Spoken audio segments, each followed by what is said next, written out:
Hey everyone, before the video begins, I just want to explain why G-News is becoming a bit more infrequent. Originally, after it started becoming infrequent because of my laziness, I decided to put it on a once-a-week schedule, which is something I'm more or less stuck to. But recently it's been closer to every 10 days or every fortnight, which isn't very consistent for a news show for GD. The reason for this is partly because of the uni work I'm doing at the moment, which is quite time consuming now I'm in second year, but also because GD is at such a slow point, and there's very rarely a full episode's worth of news when a big story comes out. Killbot was recently verified, and I planned to make it the primary headline of this episode, but around that time literally nothing else was going on. I've been branching out recently to find more news, and I will try to release a G-News as frequently as possible, but please know that this is why G-News is quite sporadic in its upload times, and why sometimes the news doesn't cover the biggest stories as soon as they emerge. I want to always be able to bring you a full episode of interesting news from all parts of the community, and so sometimes I have to leave it a little longer. If you have news that you think should be covered, join my Discord server and send it in the Submit G-News section, as I always read that before I make an episode. Thanks guys, enjoy the video.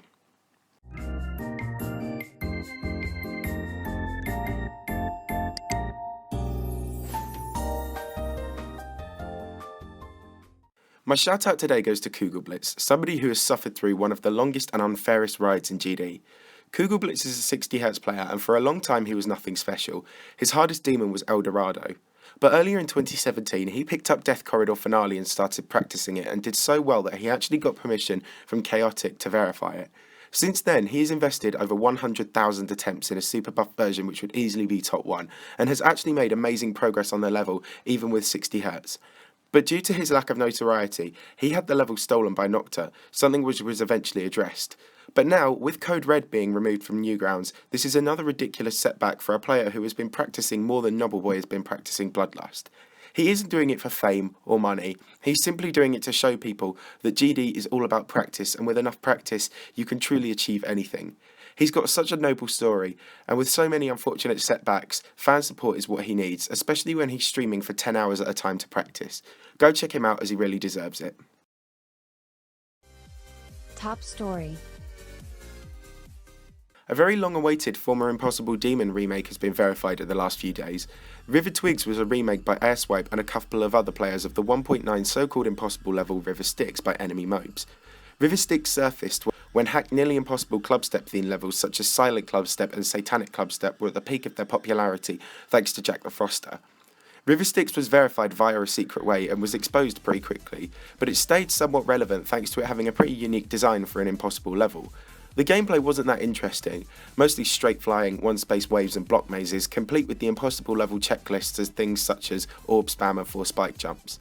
It came to be relevant again back in mid-2016 when the now exposed hacker Male Veronica began making serious progress on it.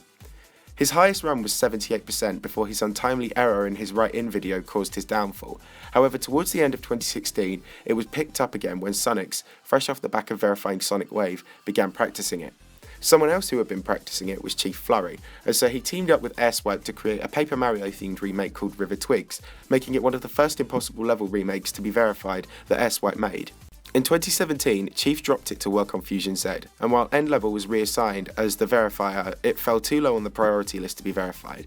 But with his departure from GD, a relatively unknown player named Caesar took the level and made short work of it, verifying it within 2 months of having it. The level hasn't received much hype, as with the level being so forgotten about and with Caesar being so unknown, but Airswipe is hoping for it to be rated Extreme Demon, which will surely earn it a place in the top 50. It's out now, so go and play it. Also in the news. RobTop has announced that 2.11 is pretty much finished, as he has completed work on it. He now says he's checking for bugs, and many are confident that the update will come out soon. Yeah, sure, okay. Last week, Viprin announced that the winning icons from the icon contest will be added in 2.11 for the total cost of 400,000 mana orbs. RobTop went further to elaborate on this on a stream where he revealed that it was finished and said that 2.11 has around 90 new icons and unlockable customizations. This update is looking far more interesting from a player perspective than 2.01, which really just contained bug fixes. It's nice to see RobTop using the update to expand the potential of 2.1 as we approach a year of it being out. In other news. An exciting new development has risen out of the recent Fusion Z drama, with the levels set to be redesigned and returned under a new name.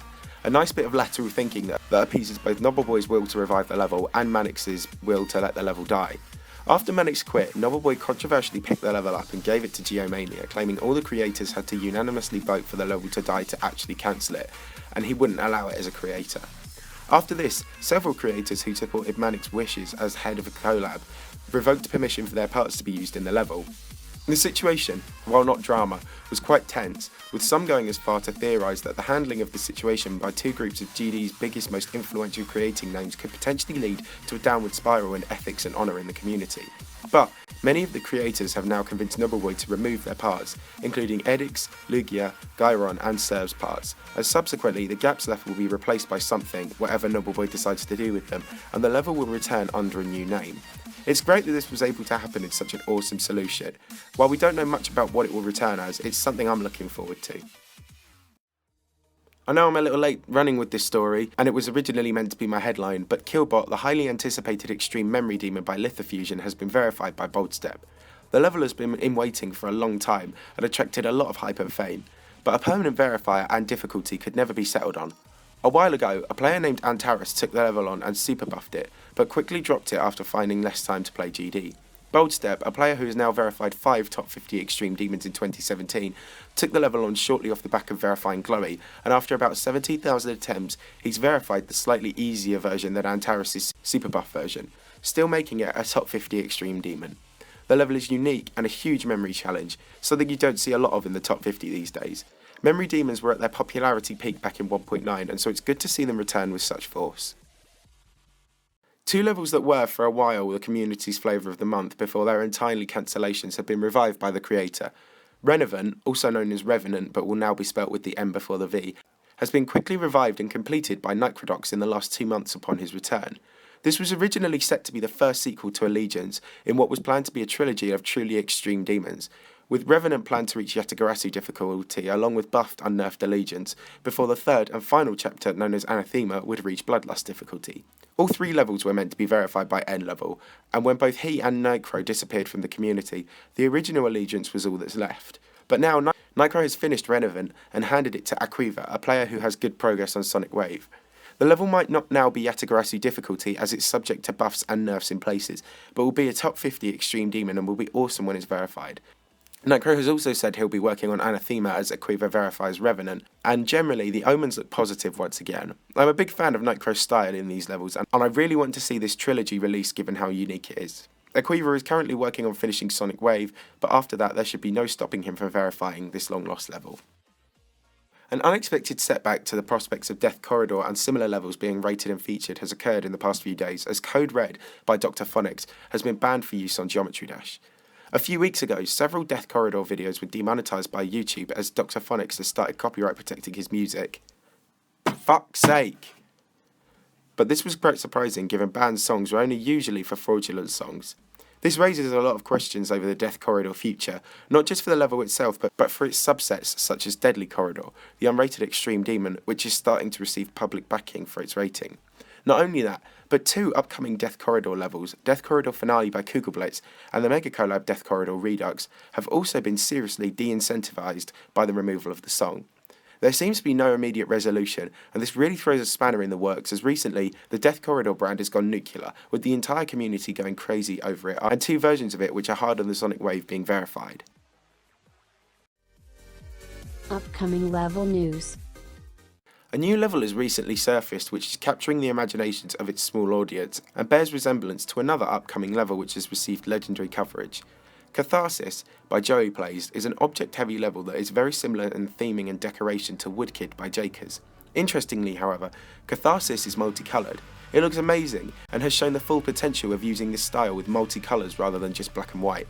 Many people don't like these levels due to the sheer numbers of things going on screen, but at least these levels are not generic by any means and are going to be exceptional once released. The unnerfed Phobos remake in 2.1 known as Demos has been picked up after it was left in the air by N levels quitting. Demos was the unnerfed Phobos redesign with some buffs and decoration upgrades by a group of players and creators. It was set to be verified by N level and was his primary project for a while. Unfortunately, however, it fell by the wayside when he took Woodkid on and was left without a verifier when he quit. Luckily, Boldstep still has a copy and recently gave it to the world number 2 player Scullo to practice. It will be a long road to see if he can actually follow through with it, but all the signs are promising, with him recently reaching 42%. A level that has been quite long in the works in 2.1 now is finally getting some decent progress. Gamma is a mega collab by Mindcap, and many thought it was a sequel to Infrared and Ultraviolet, but this standalone project included a lot of famous players and creators and was originally meant to be verified by SuperX. It now has a new verifier in the form of the world #1 player Sunix, who claimed the unnerfed version would be top 1. He's now practicing a version which will be potentially top 3 to top 5 in his words, and he currently has 44%. Knowing Sunix's speed, it probably won't take him long, so this is an exciting and great looking level to look forward to. A new mega collab has recently started surfacing known as the Ocular Miracle Project. Some of the names involved are Sagaesta, Zaro, Penita and Azula, all highly adept players and creators. It has a really epic song and was nicknamed a gameplay mega collab by Zaro, with many famous creators only building gameplay and others doing designs. One part has been designed and it looks absolutely amazing. It will be interesting to see how this project develops over time. Top 50 news. Once again, another boring week in the top 100 with very little going on. The only change is that Erebus is now below Sonic Wave, and Sonic Wave is #1 once again.